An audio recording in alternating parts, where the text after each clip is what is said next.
एक ऐसा गांव जो आज भी जादू टोने की वजह से जाना जाता है। एक ऐसा गांव जहां पर इंसान को बंदर बनाकर रख लिया जाता है। एक लड़की को बिल्ली बनाकर रख लिया, करीबन 3 महीने तक उसे अपने पास रखा और उसके बाद जब उसे छोड़ा तो वो बड़ी मुश्किल से वहां से अपनी जान बचा कर आती है। आइए जानते हैं इस सच्ची घटना को, इस सच्चे गांव को।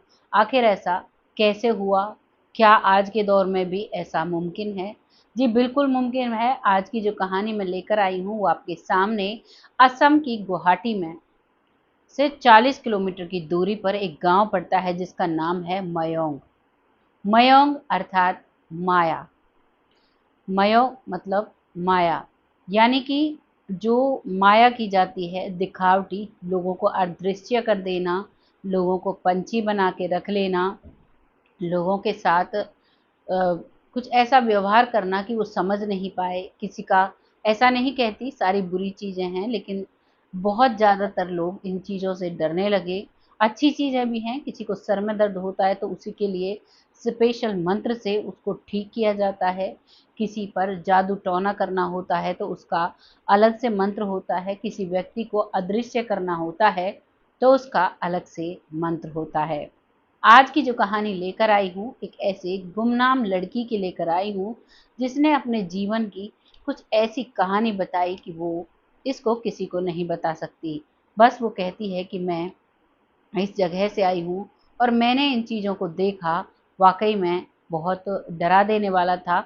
हालाँकि वहाँ के हालात अब सामान्य हैं, बहुत से लोग वहाँ से छोड़कर शिक्षा की तरफ जा रहे हैं। पहले तो वहाँ पर ज़्यादातर लोग जो थे वो जादू टोना ही करके अपना जिया करते थे, रहा करते थे और अपने जो वहाँ का कार्य था, क्योंकि ये जो गाँव है मयोंग, ये यहाँ की जो पुरानी सांस्कृतिक परंपराएं हैं, सांस्कृतिक जो चीज़ें हैं, पुरानी जो अवशेष हैं, पुरानी जो परंपरागत जो इनकी चीज़ें हैं, उन्हीं के नाम से जाना जाता है। यहाँ पर माँ काली की पूजा होती है।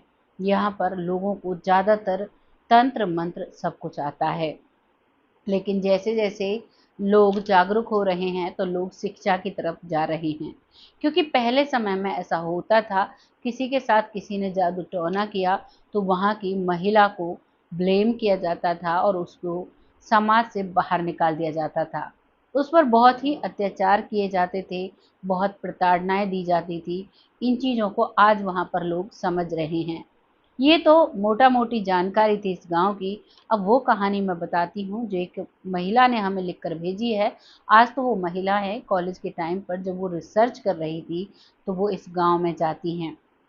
वो बताती हैं कि मैं इस गाँव में जाती हूँ और जब मैं असम से थोड़ी आगे गुवाहाटी में रुकती हूँ और वहाँ से कहती हूँ कि मुझे मयोंग जाना है, तो सभी मुझे अजीब-सी निगाहों से देखते हैं। क्योंकि बताया जाता है जो वहाँ के लोग थे, वहाँ यानी जैसे मयोंग गाँव है, उसके आस-पास के जो गाँव हैं, वो लोग डरा करते थे। क्योंकि वहाँ की जो महिलाएँ थीं, वो क्योंकि उस गाँव में पुरुष कम थे, तो इधर-उधर के जो पुरुष दिखाई देते, तो उनको कबूतर बनाकर रख लिया करती, बंदर बनाकर रख लिया करती और अपने पास रखा करती और जब वो उनसे उनका जी भर जाए, तो उन्हें वो उड़ा दिया करती या छोड़ दिया करती।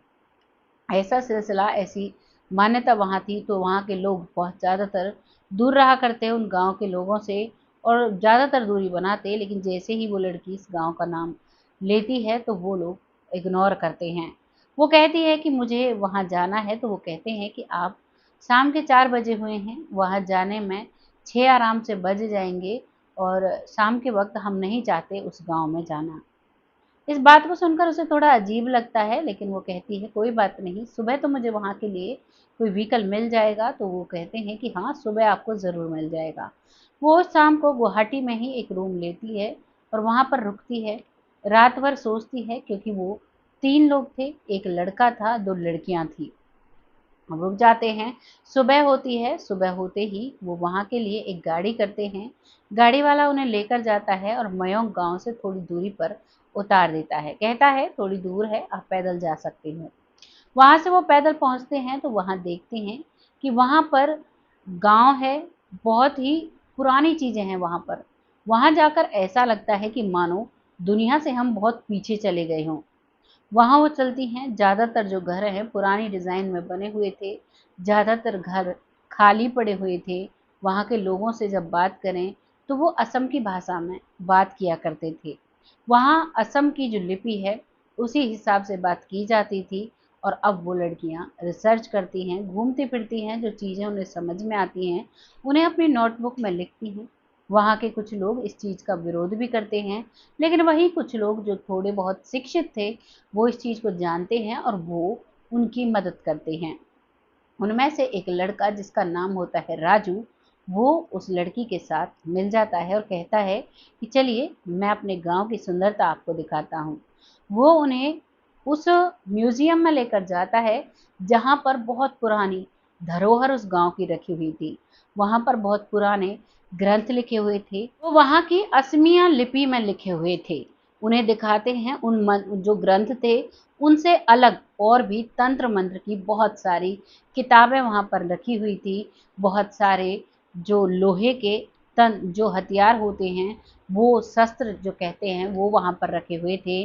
बहुत सारी ऐसी चीज़ें थी जिन्हें देखकर वो लड़की हैरान थी।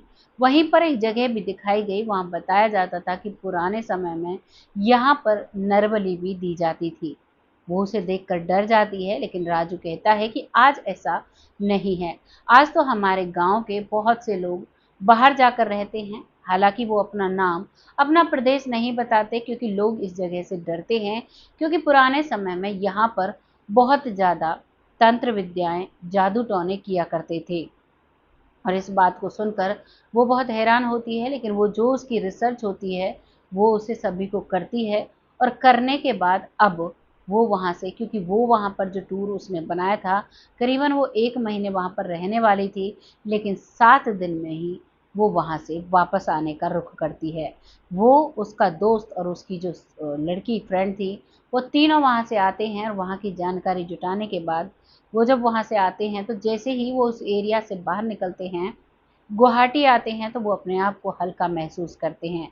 क्योंकि वो बताती हैं जितने भी समय हम वहाँ पर रहे, हमारे दिल पर एक अजीब-सा बोझ रहा, हमें यही डर लगता रहा कि कहीं हमारे साथ ऐसा कुछ नहीं हो जाए।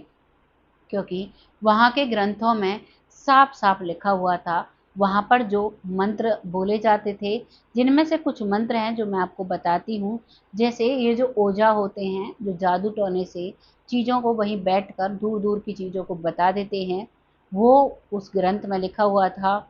दूसरा लूकी मंत्र था, जो लूकी मंत्र होता है, वो लोगों को अदृश्य करने के लिए होता है। वो मंत्र वहाँ पर लिखा हुआ था। बताया जाता है अगर 41 बार उस मंत्र को बोल लिया जाए तो लोग अदृश्य हो जाते हैं। जिस व्यक्ति का नाम लेकर बोला जाए वो अदृश्य हो जाता है। दूसरा मंत्र था वहाँ पर मुरार बिखार मंत्र, जो कि सर दर्द को गायब करने के काम आता है। जैसे पहले समय में लोगों को सर में दर्द हुआ करता उस गांव में, तो ये मुरार बिखार नाम के मंत्र को बोला करते, इसका जप किया करते और इस जप के चलते उनके सर का दर्द गायब हो जाया करता था। अगला जो इनका मंत्र था वो था भूत बखीकरण मंत्र, यानी कि जो भूत प्रेत है उनसे नियंत्रण, जो उनका निरंतर है उससे दूर, यानी कि उस बाधा से मुक्ति पाने के लिए ये भूत भकीकरण मंत्र का जाप किया करते, जिससे किसी पर भी अगर किसी भूत का साया हुआ करता तो वो आसानी से हट जाया करता। उस जो ग्रंथ वहाँ पर वो पढ़ती है, जो असमिया लिपि में लिखा हुआ था, वो कहती है कि वाकई में वहाँ पर ऐसी डरावनी चीज़ें लिखी हुई थी और वो 100% सत्य होने का दावा करती थी। वहाँ के लोग बताते हैं कि अगर हम इन चीज़ों को नियम पूर्वक करते हैं तो वाकई में ऐसा हो जाता है। इन चीज़ों को देखकर वो लड़की डरने लगती है। उस लड़की ने हमें कहानी लिख कर भेजी। उसने ये अपना नाम तक नहीं बताया। उन्होंने कहा कि प्राचीन काल का एकमात्र ये ऐसा गांव है जहां पर आज भी जादू टोने की बात की जाती है, क्योंकि ज़्यादातर समाज आज पढ़ा लिखा हो गया है। ज़्यादातर लोग इन चीज़ों पर विश्वास नहीं करते हैं, लेकिन कहीं न कहीं तो ये चीज़ें सच हैं। क्योंकि यहाँ पर हम जब इन चीज़ों को कहते हैं कि यहाँ पर मंत्रों के द्वारा सिर दर्द बंद हो जाता है, यहाँ पर मंत्रों के द्वारा इंसान अदृश्य हो जाता है, मंत्रों के ही द्वारा यहाँ पर भूत प्रेत से निजात मिल जाती है। तो भूत प्रेत का बात जब इसमें आती है, तो भूत प्रेत कब बनते हैं? जब इंसान बिना मृत्यु के, यानी कि उसका समय नहीं होता, तब वो इस दुनिया से अपनी जिंदगी को मुक्त कर लेता है और तब वो भूत प्रेत योनि में जाता है। उसके बाद उसका जन्म होता है, जैसे उसके कर्म होते हैं उसी हिसाब से उसका जन्म होता है। तो जब ये सारी चीजें सच हैं, तो जादू टोना सच क्यों नहीं हो सकता? अब यहाँ पर बहुत से लोग तर्क देंगे कि अगर ऐसा जादू टोना होता तो मोदी को सबसे पहले जादू टोने से लोग हटा सकते थे। ऐसा नहीं होता। ज्यादातर लोगों के जो कर्म होते हैं उन्हीं के हिसाब से उन्हें दंड मिलता है। अब चाहे वो किसी भूत के द्वारा दंड मिले, चाहे वो किसी किसी भी कोई योनि हम जन्म लें, जिस जिस योनि में हम जन्म लेते हैं उस हिसाब से हमारा जीवन हो, या फिर वो कोई भी कैसा कष्ट हो कि कोई हम पे जादू टोना करता है और हमारा मानसिक संतुलन खराब हो जाता है। बहुत सी सारी चीजें ऐसी होती हैं जो हमारे कर्मों के हिसाब से हमें मिलती है। ये जन्म जन्मों के फेरे होते हैं जो हमें भुगतने पड़ते हैं। लेकिन ऐसी चीजों से कहीं ना कहीं थोड़ा बहुत एक काट हमें मिल जाता है, जैसे कि गलत कर्म करने के बाद अगर हमें एहसास होता है और हम सच्चे मन से पश्चाताप करते हैं और आगे कोई भी गलत कार्य ना करने का निश्चय लेते हैं, तो हमारे जो गलत कर्म हैं उनका पाप जो है वो भाग बट जाता है। उसमें बहुत कम हिस्से का ही दंड हमें मिलता है। वैसे ही हर चीज का कहीं ना कहीं काट होता है। आज अगर साइंस के तौर पर हम देखें, जैसे किसी चीज का, जैसे हम कोई सब्जी अगर बनाते हैं और उस सब्जी में हमसे नमक ज़्यादा डल जाता है, अगर हम नॉर्मल दृष्टि से देखते हैं तो वो नमक पानी में घुल चुका है तो वो कैसे निकलेगा। लेकिन वहीं पर अगर हम उसमें कोयला डाल देते हैं तो कोयला सारे नमक को सोख लेता है और उसमें नमक कम रह जाता है। वैसे ही जीवन में बहुत सारी चीजें हैं जिनके सहारे से हमारा जीवन आसानी से कट सकता है। तो सबसे मेन जो होता है वो हमारा होता है कर्म।